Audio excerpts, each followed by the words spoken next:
Eating sufficient protein is needed to support muscle mass and strength. When you eat it also matters. That is according to a study involving mice and humans that compared muscle mass and strength in subjects who ate more protein for breakfast to those who ate more at dinner. This video shares the results and practical ways for you to add protein to your day. As a society, protein intake is skewed toward dinner rather than breakfast. A study published in 2021 wanted to determine whether the distribution of protein over the course of the day affects muscle growth.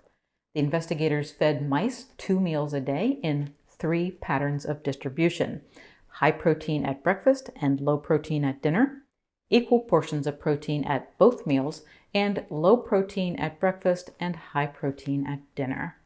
They then performed muscle overloading to stress the mouse muscles, similar to how weightlifting stresses our muscles. All of the mice gained muscle mass due to the exercise. However, the mice that ate the high-protein breakfast had the most gains in muscle mass and rate of growth of the 3 groups.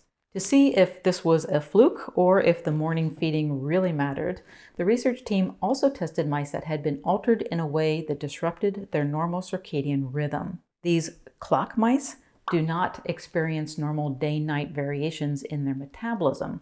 As a result, they did not get the enhanced muscle benefit of breakfast protein. That fact supported the original finding that the gains were related to circadian rhythm. Great! Except this is the result the mice got.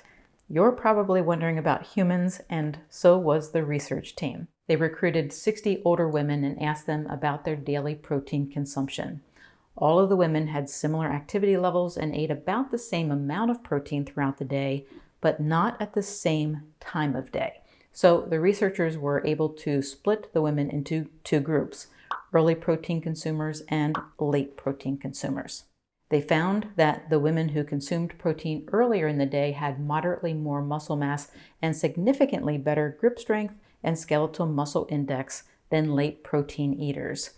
Skeletal muscle index is a measure of body composition that can detect the loss of muscle or strength, which is something you want to prevent at any age, but is particularly important for this age group of older women.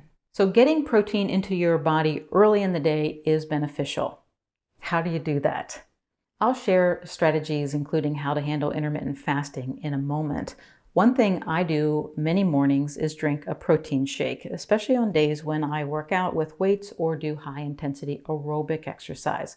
I'll share my recipe in the video description below. Something that is always added to help me stay hydrated and feel my best mentally and physically is Element.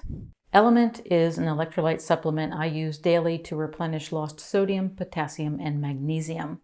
My body cannot make those essential nutrients, so I have to consume them through my diet.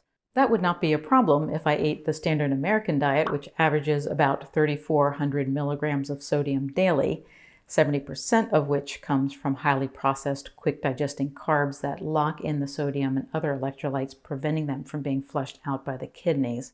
I eat a low-carb, low-processed food diet, practice intermittent fasting, and sweat from exercise and being outdoors, all things that deplete electrolytes.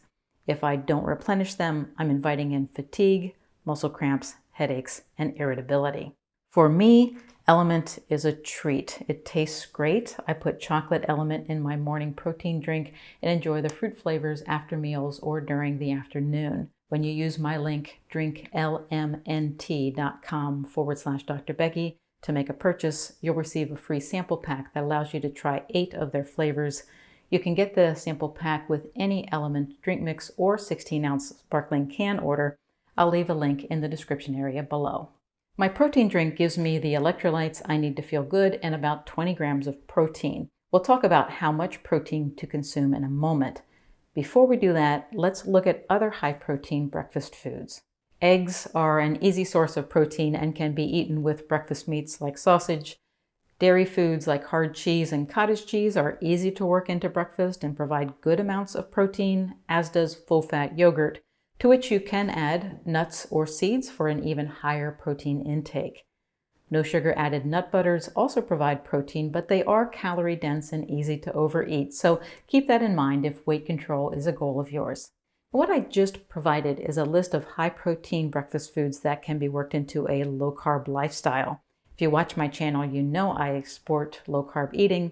For completeness, there are foods that contain protein and carbs that work at breakfast time. They include milk, quinoa, oatmeal, and beans.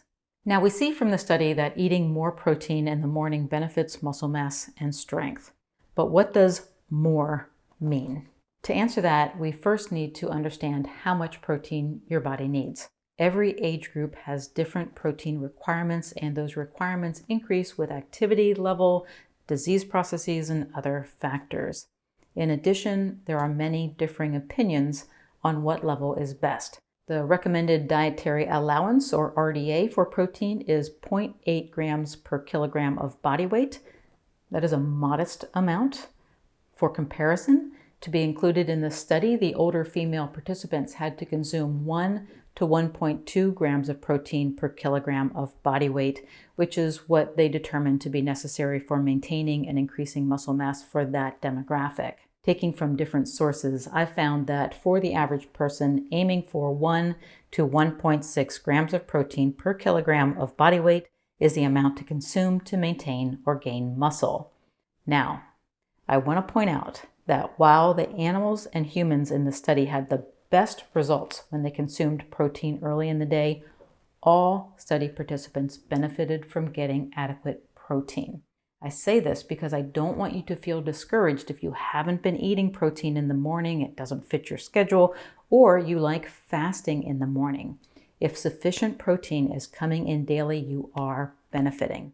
With that said, if you want to work toward optimization, here is what to aim for regarding early protein intake and how to handle intermittent fasting.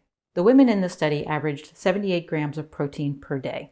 Those who ate protein early averaged around 29 grams at breakfast, 26 at lunch, and 22 at dinner. Basing a recommendation on that information and making it as practical as possible for modern life, here is the goal for taking in protein. Aim to consume 70% of your daily protein by your midday meal, with dinner making up the remaining 30%. Here's an example to give you an idea of how to structure your protein intake throughout the day. For breakfast, you can eat an omelet made with 3 eggs and 2 ounces of sausage. For lunch, top a salad with 3 ounces of chicken. For dinner, you could have spaghetti squash with low-carb sauce and meatballs. And note that you do not have to make dinner a low-protein meal. You can eat meat and other protein sources at dinner time.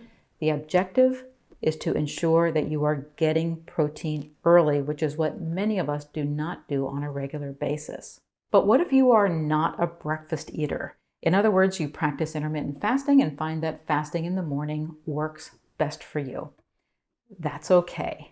I do this, and you'll remember that on many mornings I drink a protein shake. This works for me in 2 ways. First, while I consume the protein in the morning, I have already been awake for about 3 hours. I typically get up at 6 a.m., have coffee and a short walk with my husband, and then spend a couple of hours on my computer before exercising, which is when I have my pre-workout protein. So morning protein does not have to be consumed immediately after waking up. I also practice early time-restricted eating, meaning that my eating window, when I consume calories, occurs in the first part of the day. So I break my fast with a 9 a.m. protein shake and finish dinner by 5 p.m. That gives me the overnight hours to fast. I have a video on early time-restricted eating if you would like to learn more. One last point. This strategy is a way of optimizing your body composition. You can't optimize until you've mastered the basics. If your biggest obstacle to better health right now is weight or blood sugar regulation, tuck this concept of protein timing in the back of your head and incorporate it once the weight is off and your overall health is restored. It will be waiting here for you when you are ready to optimize your results. If you would like help with that first step toward weight loss and better health, download my free 0123 strategy. It is already in use by hundreds of thousands of individuals. It takes the complexity of dieting and puts it into 4 daily steps. To get a copy, go to drbeckyfitness.com/free or click the link in the description area. You'll also find a link to Element in the description. Thank you for watching. Have a great rest of your day.